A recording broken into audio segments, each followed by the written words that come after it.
जय श्री गुरुदेव, जय श्री कृष्णा। आप सभी के मन मंदिर में बैठे हुए श्री हरि कृष्ण भगवान को मेरा कोटि कोटि नमन, कोटि कोटि प्रणाम। एक बार अर्जुन ने श्री हरि कृष्ण भगवान से पूछा, हे प्रभु, एकादशी व्रत का महात्म्य क्या है? इस व्रत को करने से क्या पुण्य मिलता है और उसकी विधि क्या है? सो आप मुझसे कहिए। तब श्री कृष्ण भगवान ने कहा, हे अर्जुन, तुम मेरे बड़े ही प्रिय सखा हो।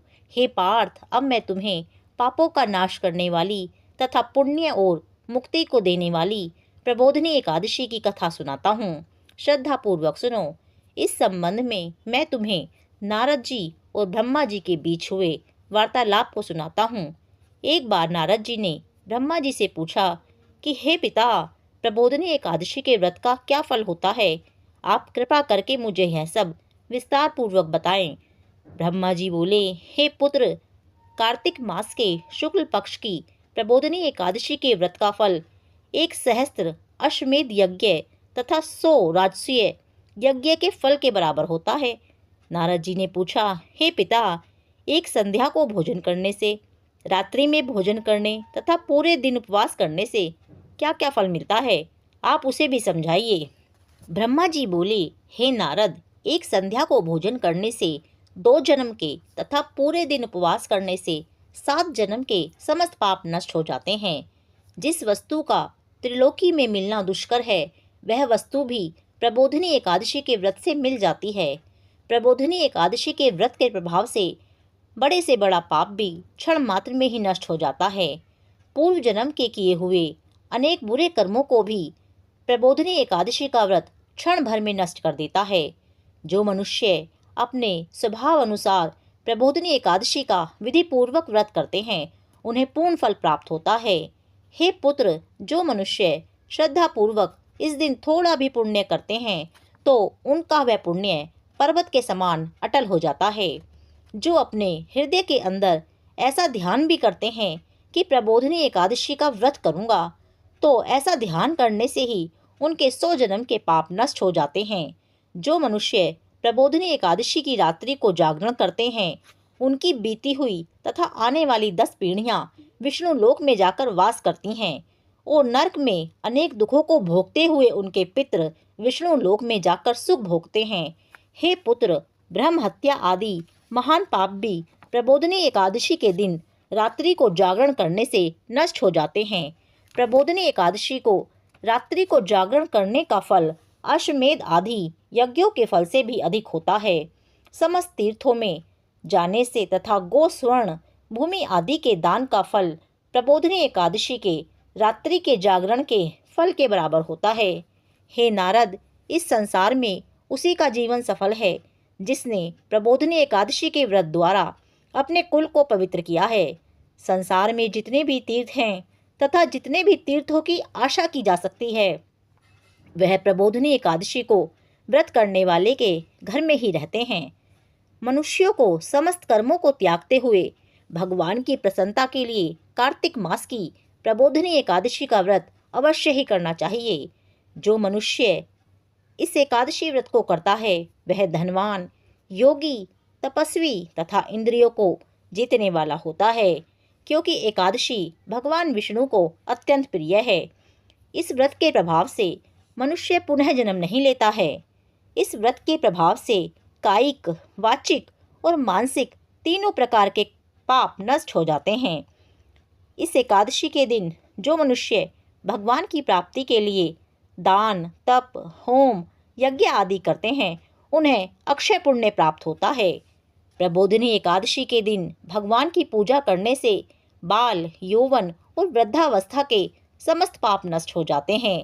इस एकादशी की रात्रि को जागरण करने का फल सूर्य ग्रहण के समय स्नान करने के फल से सहस्त्र गुना अधिक होता है।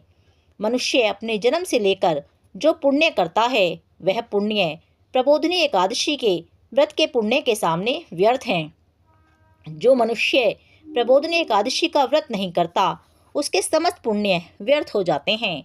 इसीलिए हे नारद, तुमको भी विधि पूर्वक विष्णु भगवान की पूजा करनी चाहिए। जो मनुष्य कार्तिक मास में धर्मपरायण होकर अन्य व्यक्तियों का अन्न नहीं खाते, उन्हें चंद्रायण व्रत का फल मिलता है। कार्तिक मास में भगवान दान आदि से उतने प्रसन्न नहीं होते जितने कि शास्त्रों की कथा सुनने से प्रसन्न होते हैं। कार्तिक मास में जो मनुष्य भगवान की कथा को थोड़ा बहुत पढ़ते हैं या सुनते हैं, उन्हें 100 गायों के दान का फल मिलता है। यह सुनकर नारद जी बोले, हे परमपिता, अब आप एकादशी के व्रत का विधान कहिए और कैसा व्रत करने से कैसा पुण्य मिलता है वह भी समझाइए। ब्रह्मा जी बोले, हे नारद, इस एकादशी के दिन मनुष्य को ब्रह्म मुहूर्त में उठना चाहिए और स्नान आदि से निवृत्त होकर व्रत का संकल्प करना चाहिए। उस समय भगवान से विनय करनी चाहिए कि हे भगवान, आज मैं निराहार रहूँगा और दूसरे दिन भोजन करूँगा, इसीलिए आप मेरी रक्षा करें। इस प्रकार विनय करके भगवान की पूजा करनी चाहिए और व्रत प्रारंभ करना चाहिए। उस रात्रि को भगवान के समीप गीत, नृत्य, बाजे तथा कथा कीर्तन करते हुए रात्रि व्यतीत करनी चाहिए। प्रबोधिनी एकादशी के दिन कृपणता को त्याग कर बहुत से पुष्पों, अगर, धूप आदि से भगवान की आराधना करनी चाहिए। शंख के जल से भगवान को अर्घ्य देना चाहिए। इसका फल तीर्थ दान आदि से करोड़ गुना अधिक होता है। जो मनुष्य अगस्त्य पुष्प से भगवान की पूजा करते हैं, उनके सामने इंद्र भी हाथ जोड़ता है। कार्तिक मास में जो बिल्व पत्र से भगवान की पूजा करते हैं, उन्हें अंत में मुक्ति मिलती है। कार्तिक में जो मनुष्य तुलसी जी से भगवान की पूजा करता है, उसके 10,000 जन्मों के समस्त पाप नष्ट हो जाते हैं। जो मनुष्य इस माह में श्री तुलसी जी के दर्शन करते हैं या छूते हैं या ध्यान करते हैं या कीर्तन करते हैं या फिर रोपण करते हैं और सेवा करते हैं, वे 1000 कोटि युग तक भगवान के घर में रहते हैं। जो मनुष्य तुलसी का पेड़ लगाते हैं, उनके कुटुंब में जो पैदा होते हैं, वे प्रलय के अंत तक विष्णु लोक में रहते हैं। जो भगवान की कदम्ब पुष्प से पूजा करते हैं, वे यमराज के दुखों को नहीं पाते। समस्त मनोवांछाओं को पूरा करने वाले भगवान कदम्ब पुष्प को देखकर अत्यंत प्रसन्न होते हैं। यदि उनकी कदम्ब पुष्प से पूजा की जाए तो फिर बात ही क्या है। जो गुलाब के पुष्प से भगवान की पूजा करते हैं, उन्हें मुक्ति मिलती है। जो मनुष्य बकुल और अशोक के फूलों से भगवान की पूजा करते हैं, वे अनंत काल तक शोक से रहित हो जाते हैं। जो मनुष्य विष्णु भगवान की सफ़ेद और लाल कनेर के फूलों से पूजा करते हैं, उन पर भगवान अत्यंत प्रसन्न होते हैं। जो मनुष्य विष्णु भगवान की दुर्वा दल से पूजा करते हैं, वे पूजा के फल से 100 गुना फल अधिक पाते हैं। जो भगवान की शमी पत्र से पूजा करते हैं, वे भयानक यमराज के मार्ग को सरलता से पार कर जाते हैं। जो मनुष्य चंपक पुष्प से भगवान विष्णु की पूजा करते हैं, वे आवागमन के चक्र से छूट जाते हैं। जो मनुष्य स्वर्ण का बना हुआ केतकी पुष्प भगवान पर चढ़ाते हैं, उनके करोड़ों जन्मों के पाप नष्ट हो जाते हैं। जो पीले और रक्त वर्ण कमल के सुगंधित फूलों से भगवान की पूजा करते हैं, उन्हें श्वेत दीप में स्थान मिलता है। इस प्रकार रात्रि में भगवान की पूजा करके प्रातःकाल शुद्ध जल की नदी में स्नान करना चाहिए। स्नान करने के पश्चात भगवान की प्रार्थना करते हुए घर आकर भगवान की पूजा करनी चाहिए। इसके बाद ब्राह्मणों को भोजन कराना चाहिए और दक्षिणा देकर सम्मान सहित उनको विदा करना चाहिए। इसके उपरांत गुरु की पूजा करनी चाहिए और ब्राह्मणों को दक्षिणा देकर नियम को छोड़ना चाहिए। जो मनुष्य रात्रि स्नान करते हैं, उन्हें दही और शहद दान करना चाहिए। जो मनुष्य फल की आशा करते हैं, उन्हें फल दान करना चाहिए। तेल की जगह घी और घी की जगह दूध और अन्नों में चावल का दान करना चाहिए। जो मनुष्य इस व्रत में भूमि शयन करते हैं, उन्हें सब वस्तुओं सहित शैया दान करनी चाहिए। जो मौन धारण करते हैं, उन्हें स्वर्ण सहित तिल दान करना चाहिए। जो मनुष्य कार्तिक मास में उपान्ह धारण नहीं करते, उन्हें उपान्ह दान करना चाहिए।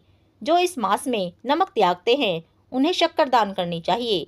जो मनुष्य नित्य प्रति देव मंदिरों में दीप जलाते हैं, उन्हें स्वर्ण या तांबे के दीप को घी तथा बत्ती सहित दान करना चाहिए। जो मनुष्य चातुर्मास्य व्रत में किसी वस्तु को त्याग देते हैं, उन्हें उस दिन से पुनः ग्रहण करनी चाहिए।